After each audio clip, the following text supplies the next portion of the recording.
dimanche de la parole, ce qui n'est pas grave, c'est un autre dimanche, c'est celui de la parole de Dieu, mais pour nous rappeler, en tout cas, le texte de ce premier dimanche de Carême veut nous dire que c'est la parole qui sera conductrice.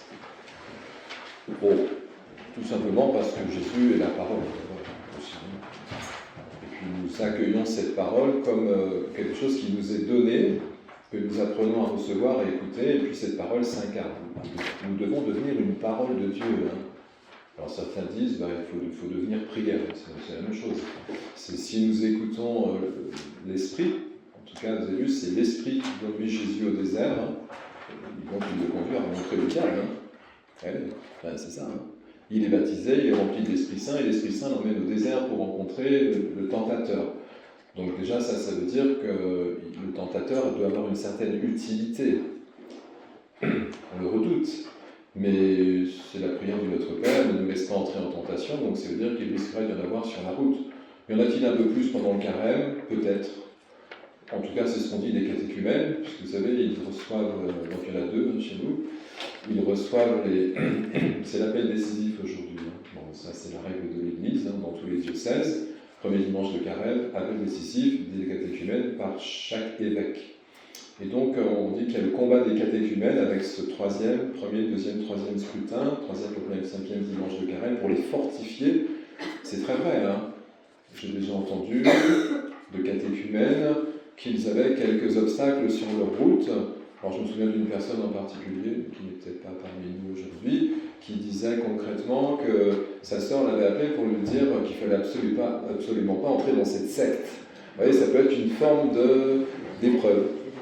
Quelqu'un vient s'opposer, alors je vais vous dire à quoi, en tout cas à cette transformation que Dieu propose à travers cette parole qui s'accueille et s'écoute et s'incarne, pour que nous devenions parole de Dieu. Donc le diable est malin, parce qu'il utilise la parole de Dieu aussi. Et c'est ça le problème. Donc vous avez entendu, c'est le verset du psaume qui a été chanté. Jette-toi du haut du temple, les anges te porteront, comme il est dit dans l'Écriture. Les anges te porteront pour que ton pied ne heurte pas une pierre. Donc ça veut dire qu'on peut aussi utiliser la parole à mauvais escient. On l'a mis. Ça peut être vrai dans l'Église d'ailleurs. Je ne sais pas ce que vous voulez dire, rentre pas dans cette secte. Voilà, bon, sûrement une personne qui n'avait pas l'intention de se présenter humblement devant Dieu pour que Dieu puisse s'incarner dans sa vie, ce qui permet au passage de devenir soi-même d'ailleurs, donc c'est plutôt une bonne nouvelle. Mais de fait, le diable va essayer d'utiliser la parole pour que nous puissions avoir une lecture un peu trop littérale des textes, et non pas ce que les textes portent. Et donc à ce titre-là, vous pouvez dire, voilà, il faut faire comme ça, mais il faut vérifier que l'esprit nous est bien orienté du côté de ce qu'il faut faire. Ça va, Non mais c'est clair, je pense. C'est tout le combat de Jésus et des pharisiens. Je pense qu'il sera suffisamment mis en avant au fil des dimanches, mais particulièrement pendant le carême. Jésus est celui qui se reçoit d'un autre, il est la parole qui exprime la parole du Père. Donc Jésus n'est pas autoproclamé, il est simplement celui qui s'appuie sur l'Écriture pour justement redonner la bonne posture. Alors, vous la connaissez, notre conversion de carême, ou le chemin qu'il s'agit d'entreprendre. Alors je redis ce que je dis tout le temps, mais que dire d'autre, c'est que nous sommes invités à accueillir et non pas à convoiter. Donc c'est les trois tentations de Jésus. Ça tombe bien, il n'y en a que trois. Enfin, c'est ce que nous a dit l'Évangile, puisqu'il nous est dit, après avoir... j'ai pas la fin. Alors... non, c'est juste avant. Après avoir... épuisé toutes les formes de tentation, donc on a eu les trois, donc le diable, le narrateur dit que toutes les formes de tentation sont répertoriées dans ces trois tentations que Jésus doit affronter nécessairement pour ensuite commencer son ministère public. C'est un peu ça le carême d'ailleurs, c'est une espèce de rencontre personnelle avec Dieu, une conversion personnelle. Je ne peux pas faire la vôtre, je ne peux pas faire la mienne, et qui nous ramène, on est à la messe, donc qui nous ramène dans cette disponibilité au don que Dieu nous fait. Mais la posture inversée, c'est de s'approprier. Et nous en sommes capables aussi. Voilà. Donc je rappelle, j'ai déjà dit, pas le mercredi des centres, que c'était pas moi, j'étais dans d'autres altitudes, pas pour la messe bien sûr. Et donc Jésus doit résister à l'appropriation de ce terrain de jeu dans lequel nous sommes, enfin cette beauté des paysages contemplatif que la montagne nous propose, changer les pierres en pain, bon, débat écologique, hein, voilà, ne pas s'approprier la création qui est un don de Dieu, donc reconnaître le donateur, ben, ça s'appelle rendre grâce hein, quand même. Hein. Jésus prit du pain et du vin, il rendit grâce, c'est-à-dire qu'il reconnaît que Dieu a donné le pain et le vin, fruits de la terre, de la vie et du travail des hommes, et il rend grâce pour ce don, et donc transfiguration, parce que le donateur est reconnu. C'était la première lecture, hein, ça, non? Bon. Alors, on a même chanté un petit verset sur la question. En gros, les Hébreux, dans le livre du Deutéronome, vous accrochez, hein, ils doivent ne pas oublier de rendre grâce pour les prémices de la terre que Dieu leur a donnée. Ben oui, parce que Dieu les a fait voyager de la terre d'esclavage à la terre de liberté, en terre sainte, si vous préférez. Et donc, pour être sûr qu'une fois que vous êtes arrivé sur place, vous n'oubliez pas celui qui vous en a fait le don, le texte dit, rendez grâce. Donc vous direz quand vous mettez votre corbeille avec vos premiers fruits sur l'autel, au prêtre, voilà, vous direz, nous étions des nomades errants, esclaves, et Dieu nous a libérés à main forte et bras étendus. C'est la même chose que le sacrifice eucharistique, ça. Hein. Ça va, hein, il n'y a rien d'autre dans la Bible, hein, de toute façon. C'est toujours pour nous dire, on n'oublie pas de dire merci pour la vie, pour tes amis, pour ta famille, pour ton travail, pour tes épreuves aussi. Voilà, n'oublie pas de présenter sur l'autel ce qui fait ta vie. Jésus fait ça. Et si tu présentes ta vie à Dieu, Dieu transfigure ton offrande. C'est le mémorial de la passion, hein. C'est le sacrifice eucharistique. Jésus prit du pain, il rendit grâce, ceci est mon corps livré, mon sang versé. Donc il reconnaît le donateur. Quand vous écoutez la parole de Dieu pour qu'elle puisse entrer dans notre cœur, c'est que nous sommes en train de livrer notre corps et verser notre sang. Toute la liturgie est construite ainsi. Bon, la deuxième tentation, celle-ci n'est pas trop difficile à décrire, hein. Il s'agit de convoiter et s'approprier les autres, ou nous-mêmes. Et vous avez vu que c'est le diable qui a le contrôle. Hein. Alors, c'est dit dans le texte, il lui dit carrément, si tu me rends un culte, je ne sais plus où c'est, non c'est juste avant, non c'est juste après, je cherche, bon en gros, tu seras le plus grand, la gloire des hommes sera pour toi, tu auras tous les royaumes terrestres qui existent, parce que ceci m'appartient. Cela m'a été remis, dit le diable, et je le donne à qui je veux. Et oui, alors évidemment, on parle de la gloire humaine, on ne va pas faire de politique, mais bon, c'est toutes les manières de vivre ici-bas à l'échelle internationale qui ferait qu'au lieu d'être à l'écoute, on est dans l'appropriation. C'est des conversions pour nous tous, c'est particulièrement pour ceux qui ont un peu de responsabilité. Vous savez, hein, vous pouvez jurer sur la Bible, hein, ça ne va pas empêcher la convoitise. Voilà. La convoitise, hein, c'est qu'à partir du moment où je sers mon propre intérêt, vous ne servez plus la nation et les autres.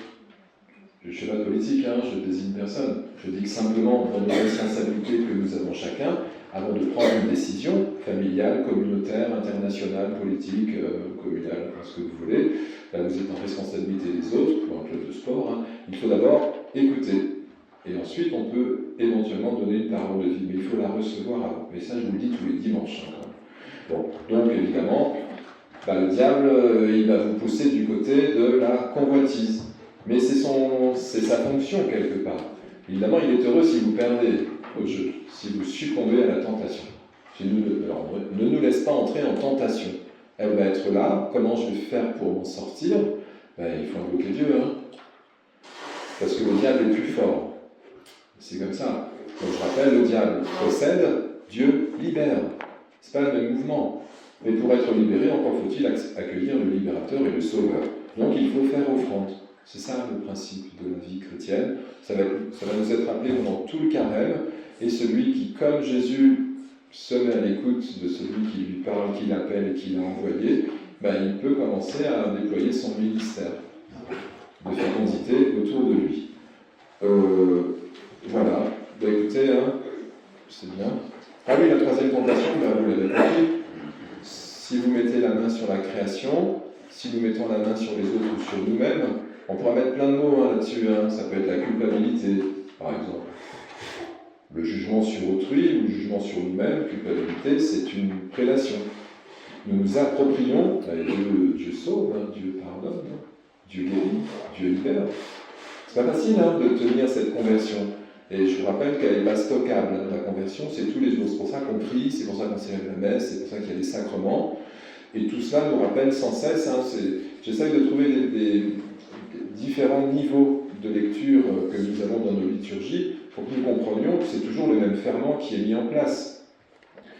Tout ce que nous vivons, Dieu met dans notre cœur où il nous invite à écouter la parole. Alors, conversion, d'ailleurs, c'est ce qu'on dit dans la prière, juste avant la prière eucharistique.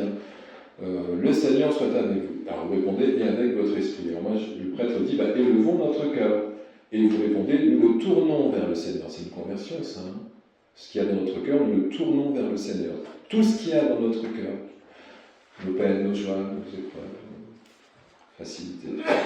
Et donc ensuite, quand dans la maison de la libération, je ne sais plus très bien, alors à l'appropriation de Dieu, c'est tout simple, c'est que vous lui donnez des ordres. Ou vous vous appropriez la parole. Vous mettez la main dessus, quoi. Donc, et ça arrive, ça arrive, vraiment, ça arrive. Voilà. Vous pouvez poser une bombe en pensant que vous serez dans la gloire des martyrs. Et ça, c'est diabolique. Dira le pape François à l'époque des grandes épreuves qui existent encore malheureusement. Donc, du coup, Dieu saura bien vous conduire sur un chemin de fécondité, sur ce qui s'appelle le chemin de la passion, du sacrifice, de l'offrande. Jésus est entré librement dans sa passion. Jésus est mort. C'est une mort à nous-mêmes, toujours. Voyez bien, les mots ont changé, mais c'est toujours la même réalité de conversion qui est proposée. Nous entrons dans la mort et la passion du Christ, comme les catéchumènes aujourd'hui, puisqu'ils vivent l'appel décisif, et nous avons part à la résurrection. Dieu transforme notre vie. Nous aurons la transfiguration pendant le carême. Ce sera un des dimanches qui nous sera proposé, je suppose, je vais vérifier, mais c'est tous les ans, je crois, pour nous rappeler que Jésus, il est à l'écoute du Père et il en est transformé. Il s'illumine de l'intérieur. Et si vous êtes illuminés, que nous entrons dans le sacrifice et que donc Dieu habite notre cœur, vous allez proclamer, c'est ce qui a été dit dans la deuxième lecture, celui qui croit dans son cœur que Dieu l'a ressuscité d'entre les morts, celui qui croit avec le cœur devient juste, et alors la bouche peut proclamer, affirmer la foi. C'est tous nos sacrements. Nous faisons mémoire de la passion, de la mort, du sacrifice, etc. Vous baptisez un enfant, c'est passion, résurrection. Vous mariez un couple, c'est passion, résurrection. Vous faites le sacrement de réconciliation, c'est passion, résurrection. Nous acceptons cette mort à nous-mêmes en laissant Dieu entrer, et nous en sommes transfigurés. La grâce revient. Mais il faut bien le dire, on ne peut pas juste imposer les mains au-dessus de la tête de l'enfant. Il faut dire les paroles qui consacrent la posture que nous prenons. Mais les deux sont liés. Nous faisons mémoire de la passion, encore une fois, comme dans le Deutéronome, pour le peuple qui passait de l'esclavage à la liberté. Et puis ensuite, cette mémoire que nous faisons nous configure au Christ. Vous devenez une parole vivante de Dieu. Alors, je pensais à une dernière chose avant de vous quitter, de passer à autre chose. Mais je suis en train de perdre un peu ce que je voulais vous dire. Bon, peut-être c'est que j'en ai assez dit. Alors si, c'est la dernière chose que je voulais vous dire, c'est que le peuple hébreu, donc il a vécu concrètement cette terre sainte qui lui était donnée. Donc, alors je ne refais pas la symbolique du chiffre 40. 40 jours pour Noé pour passer de la violence des hommes à une nouvelle création. C'est 40 jours. 40 ans dans le désert pour les Hébreux pour passer de l'esclavage à la liberté. 40 jours au désert pour Jésus pour commencer à se rendre compte, ou en tout cas pour affirmer avec l'Esprit Saint qu'il est vraiment celui qui reçoit et qui écoute le Père et qui va lui permettre ensuite de prêcher et d'aller au bout de sa passion.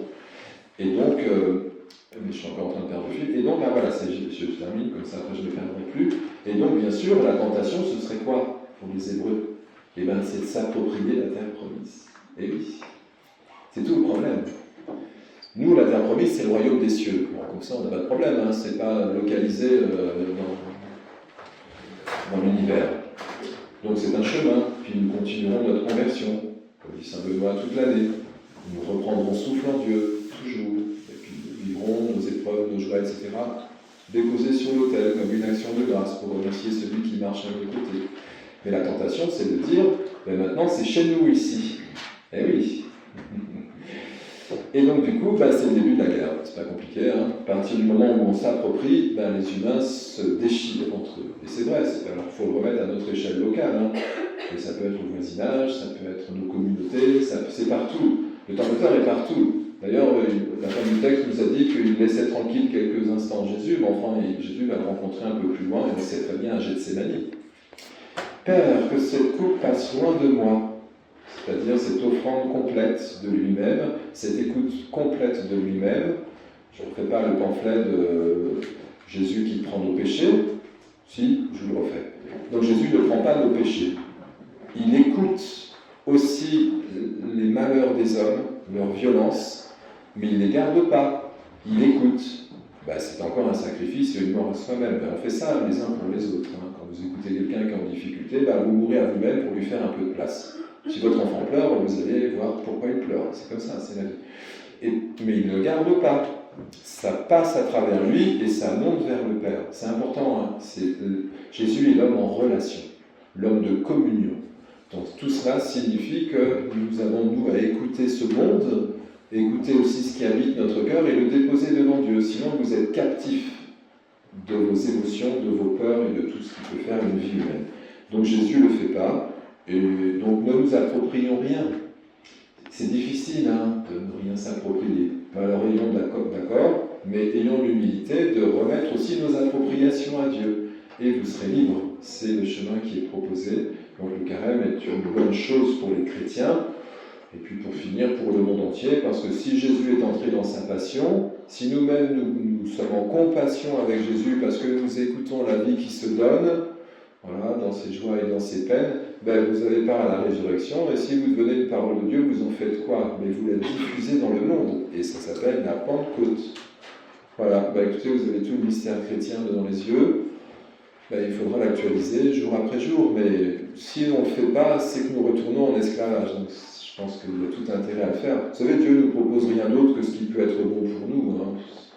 Bon, mais c'est pas sûr que tout le monde soit d'accord sur ce que je viens de dire.